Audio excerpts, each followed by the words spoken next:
Data centers are coming to Minnesota, and residents have a lot of questions about what these facilities would mean for our environment and the health of our people. Minnesota Center for Environmental Advocacy recently went to court to challenge two environmental studies in Faribault and Pine Island.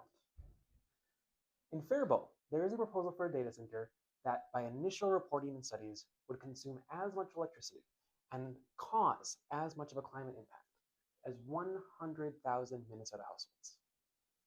That raises enormous questions about where the electricity is going to come from, what it means for our grid. These are questions that residents asked in comments to the city when they first heard about this idea. The problem is, the city didn't respond to those questions.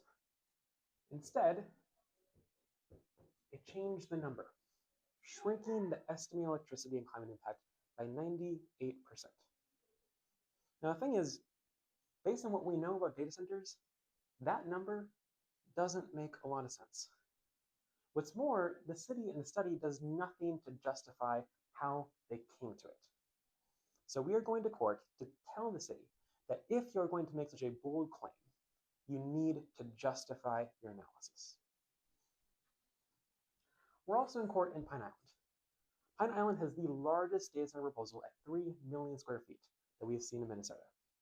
That's 6 times larger than the already very big one in Faribault. Now, the thing about the study in Pine Island is that they admit that it could have a lot of big impacts on our grid, on our water, on nearby residents. And in response, the city floats a lot of ideas for ways to minimize impacts and do sustainable designs, things like that. The problem is, they don't commit to any of it. They float a bunch of things. They say we might, we should, we will consider, but they don't promise.